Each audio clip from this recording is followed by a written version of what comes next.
Halo pemirsa, apa kabar hari ini? Semoga selalu sehat di masa pandemi ini dan selalu bersemangat untuk menjalani aktivitas. Bagi pemirsa yang harus tetap bekerja di luar rumah, jangan lupa menggunakan masker. Hari ini program Berita News Point hadir menjumpai Anda bersama saya, Amirah Dinda. Selama 30 menit ke depan, News Point akan menyajikan berita terbaru seputar Universitas Brawijaya dan Malang Raya. Jangan kemana-mana, keep on our channel News Point.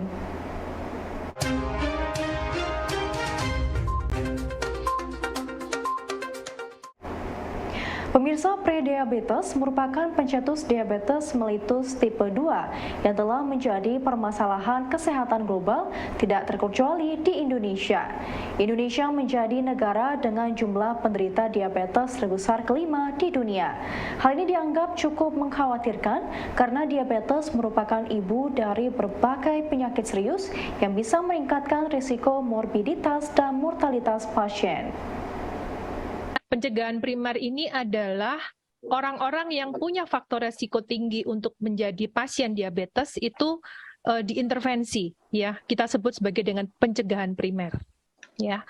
Nah, kemudian kita baca lagi, ternyata hampir 75% penderita diabetes itu tidak terdeteksi alias kita sebutnya adalah undiagnosed, ya, tidak terdiagnosis.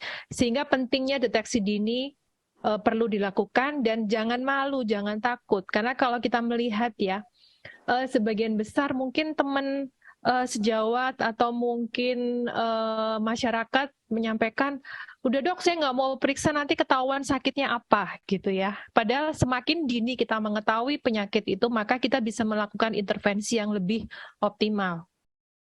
Kemudian, nah ini juga menyebutkan ternyata orang muda juga punya resiko tinggi untuk menjadi penderita diabetes ya, apalagi mungkin di era pandemi. Mungkin kalau kita melihat ya 2 tahun sebelumnya, kalau sekarang kan aktivitas sudah relatif tidak terbatas ya, tetapi pada saat pandemi awal tahun 2020-2021 kegiatan kita banyak dibatasi sehingga mungkin lebih banyak aktivitas dilakukan di rumah ya, kemudian segala sesuatu dilakukan secara online sehingga aktivitas kita yang biasanya mobile itu menjadi sangat terbatas ya.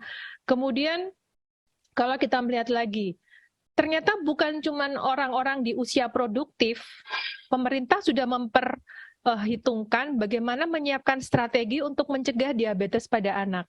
Ya, kalau kita lihat di sini tanggalnya sekitar November pertengahan ya, mungkin karena itu mendekati atau dalam rangka memperingati Hari Diabetes Dunia. Ya, kemudian nah ini, pasien diabetes di Indonesia kian ditemukan di usia 17 hingga 30 tahun. Ya, jadi ini usia-usia produktif, usia-usia yang masih menghasilkan, yang harusnya masih bisa bekerja secara optimal ya, terutama untuk mereka-mereka yang menjadi tulang punggung keluarga. Nah, mengapa ini menjadi hal yang sangat penting? Karena kita tahu bahwa ini adalah peta dari diabetes di seluruh dunia. Ya, kalau kita melihat nggak ada yang panahnya turun ke bawah ya, jadi panahnya semua ke atas. Sehingga kita bisa menyimpulkan bahwa di seluruh dunia prevalensi diabetes akan meningkat. Ya, Indonesia masuk di wilayah Western Pacific.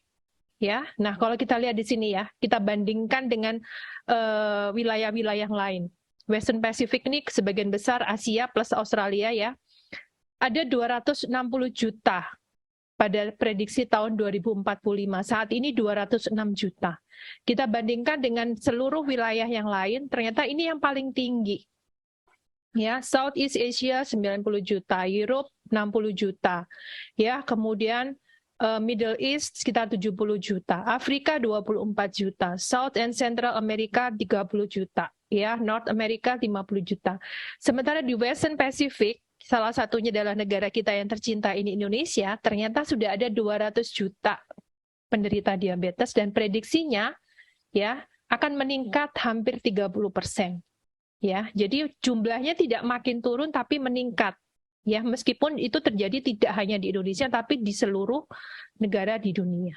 Ya, nah ini menjadi tugas berat buat kita ya, tapi saya rasa mungkin ini adalah media edukasi yang sangat baik yang sudah kita lakukan ya secara berkesinambungan untuk memberikan insight atau pemahaman kepada masyarakat bahwa diabetes itu bukan suatu penyakit yang bisa disepelekan, ya, karena kita menyebutnya diabetes itu adalah mother of disease. Diabetes mellitus merupakan penyakit tidak menular yang tidak dapat disembuhkan. Tidak hanya menyerang kaum usia lanjut, penyakit ini dapat menyerang semua golongan usia termasuk anak muda. Dengan menerapkan gaya hidup sehat seperti konsumsi makanan sehat, rutin berolahraga, istirahat dengan cukup dan menghilangkan kebiasaan merokok dapat mengontrol kadar gula darah tetap berada dalam batas normal.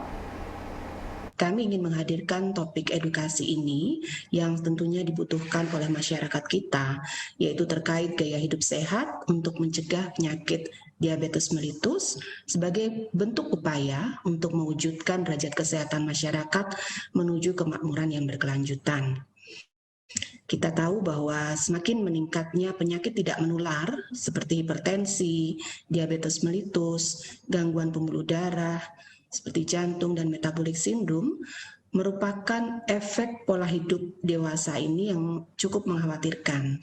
Meningkatnya jumlah angka kesakitan dan kematian akibat penyakit-penyakit di atas tidak hanya ditemukan pada usia lanjut, tapi juga pada usia-usia produktif menjelang 40 bahkan di bawah 40. Hal ini menjadi suatu kerugian tentunya bagi Bapak Ibu semuanya dan tentu bagi institusi dengan sumber daya yang terbatas seperti halnya kita di Universitas Brawijaya. Hal ini bisa diidentifikasikan aktivitas yang tidak cukup memadai, pola makan yang kurang sehat, pola tidur yang tidak baik, dan level stres yang cukup tinggi adalah faktor yang diduga berperan terhadap munculnya penyakit tersebut. Tentu nanti para pakar pembicara kita akan mengupas tuntas. Bapak Ibu juga akan kami persilahkan untuk bertanya dan berdiskusi pada kesempatan yang baik ini.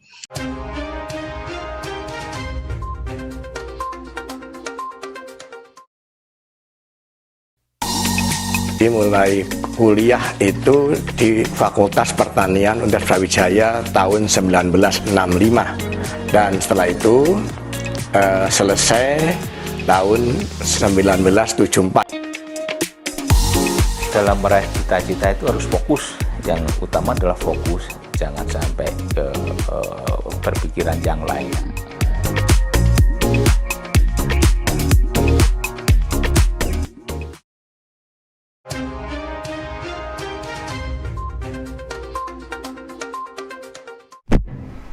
Pemirsa bekerja di perusahaan rintisan seperti startup, unicorn hingga dekakon sempat menjadi salah satu pekerjaan yang diincar oleh para fresh graduate.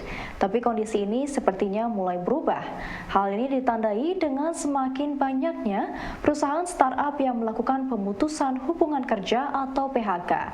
Menurut dosen administrasi bisnis via UB, Dita Fajri, kini para investor membutuhkan startup yang dapat tumbuh secara organik dan profit secara bermental kuat, dengan kemampuan bertahan agar dapat bertahan lama dan berkelanjutan.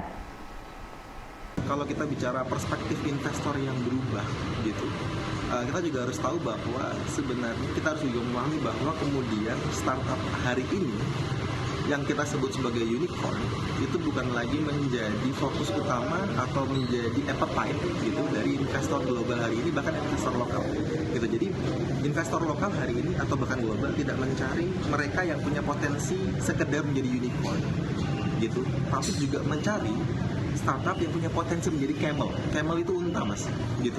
Kalau unicorn itu kan semacam kayak satu hewan magical gitu kan, gitu, yang tiba-tiba bertumbuh besar dan kemudian menjadi raksasa gitu. Nah, tapi kalau unta ini dia bisa bertahan lama dalam situasi yang uncertain di gurun kira-kira gitu kan.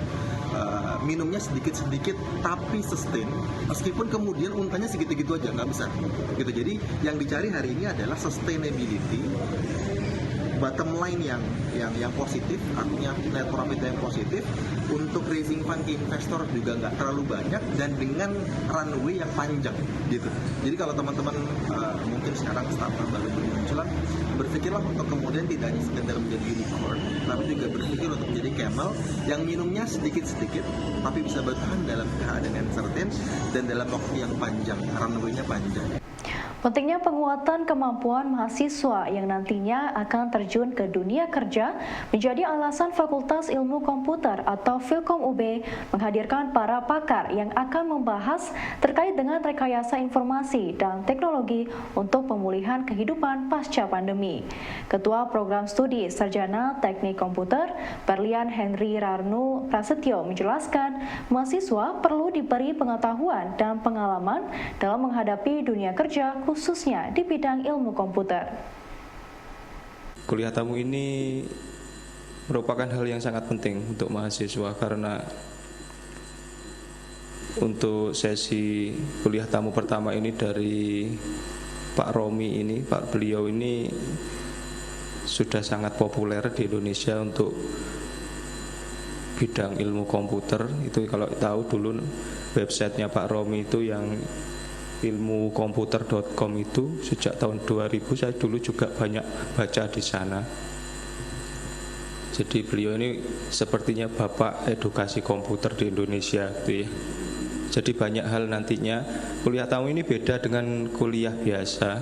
Jadi kalau kuliah biasa kita banyak ke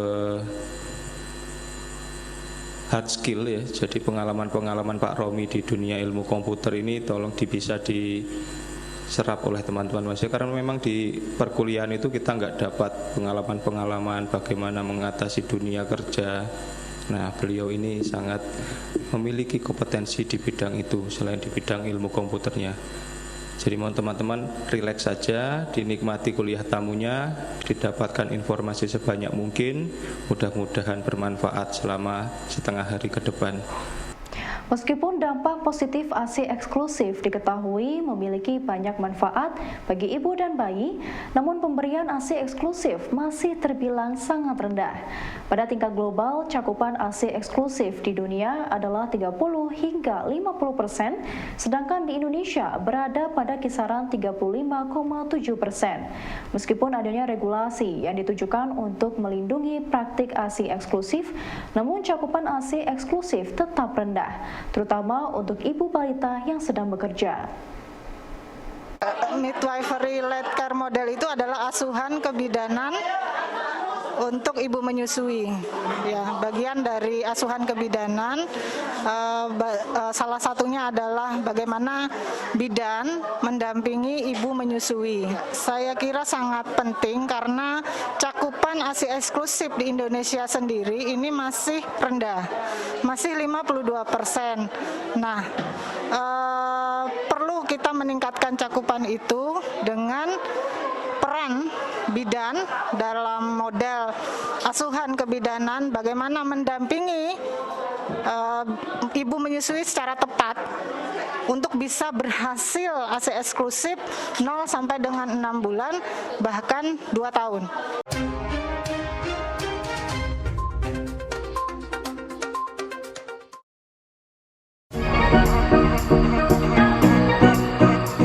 Ya pemirsa, kembali lagi bersama kami dalam program Let's Talk, masih bersama dengan Prof. Trinil.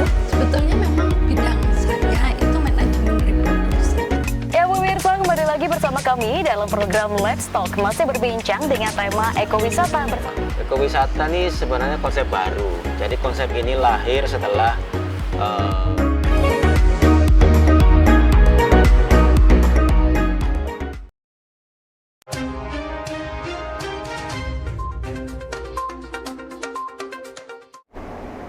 Potensi kelayakan minyak goreng bekas sebagai bahan bakar alternatif biodiesel dilakukan melalui uji teknik drop spray. Kelebihan dari menggunakan biodiesel ini adalah pembakaran droplet menghasilkan emisi yang lebih bersih sehingga udara tidak tercemar polusi dan kendaraan akan mengalami kestabilan pembakaran. Inovasi yang saya lakukan adalah tentang uji kelayakan biodiesel minyak goreng bekas. Dan ujinya saya namakan uji teknik drop spray. Uji teknis drop spray. Jadi secara karakteristik fisik itu sebenarnya biodiesel minyak goreng bekas itu jauh di bawah solar. Sehingga kalau kita aplikasikan langsung pasti nanti performanya pasti jauh di bawah solar. Nah, yang saya lakukan di sini adalah kami mencoba menganalisa secara mekanisme dasar pembakaran di dalam motor bakar. Sehingga dari situ tujuannya adalah ini untuk kita aplikasikan ke dalam mesin diesel. Dari uji drop spray yang saya lakukan, kami menemukan ya, walaupun sebenarnya karakteristiknya itu lebih jelek, tapi kami menemukan beberapa kelebihan biodiesel minyak goreng bekas dibanding solar. Kelebihan yang pertama itu adalah nanti pembakaran dropletnya itu menghasilkan emisi yang lebih bersih. Artinya dia lebih, nanti pastinya nanti kalau kita aplikasikan dia mempunyai polusi yang lebih bagus dibanding solar, itu pasti. Kemudian yang kedua adalah tentang istilahnya micro explosion. Jadi kalau kita membakar sebuah droplet, yang dropletnya itu adalah terdiri dari beberapa komponen, maka di dalam droplet itu akan muncul ledakan kecil di dalam pembakaran droplet itu. Nah, itu bermanfaat karena kalau ada ledakan kecil di dalam droplet itu akan pecah menjadi lebih kecil. Kalau droplet itu pecah menjadi lebih kecil, maka dia akan menguap lebih bagus sehingga nanti mempercepat laju pembakaran. Itu yang kedua. Terus yang ketiga tentang kestabilan pembakaran. Dari uji yang saya lakukan ternyata bahan bakar biodiesel itu masih bisa dianggap mempunyai karakteristik yang mirip seperti solar. Artinya kita nanti dalam aplikasinya itu tidak perlu merubah sistem pemasukan bahan bakar karena kita bisa melihat dari hasilnya terlihat bahwa kebutuhan oksigennya itu masih memenuhi udara masih cukup untuk memenuhi kebutuhan oksigen dalam pembakaran minyak biodiesel itu. Tapi memang ada satu kelemahan yang pasti ya dari biodiesel minyak goreng itu adalah tentang viscosity atau kekentalannya. Kekentalan dari minyak goreng bekas itu jauh lebih tinggi daripada solar, sehingga akan sulit untuk diatomisasikan. Nah, ini yang nanti jadi PR buat kita, itu harus kita atasi. Guru Besar Bidang Ilmu Konversi Energi FTUB, Profesor Widya Wijayanti, menyoroti tentang circulating bed pyrolyzer untuk penguatan sumber energi non-fosil. Teknologi ini dapat diterapkan pada konversi sampah modern dengan bahan baku biomasa maupun plastik yang diolah menjadi bahan bakar alternatif yang mempunyai nilai ekonomi tinggi dalam perspektif ilmiah. Sebetulnya akar masalahnya itu adalah permintaan suplai dan demand energi kita yang tidak berimbang ya. Kemudian ada ketergantungan kita terhadap energi fosil. Solusi atas kebutuhan energi fosil yang tinggi itu kami coba melalui penelitian dengan mengubah sampah yang banyak sekali terhadap lingkungan kita untuk menjadi bahan bakar non fosil. Jadi bahan bakar non fosilnya itu nanti itu akan mereplace bahan bakar fosil, sehingga kedepannya itu kita bisa mendapatkan bahan bakar non fosil dan kita tidak tergantung pada bahan bakar fosil lagi. Gerakan pemerintah sekarang sudah mulai memakai bahan bakar non fosil dari energi terbarukan. Kami sudah meneliti, kenapa kami menyebut kami ya, karena saya meneliti tidak sendiri tentunya, dengan tim, dengan mahasiswa dan sebagainya.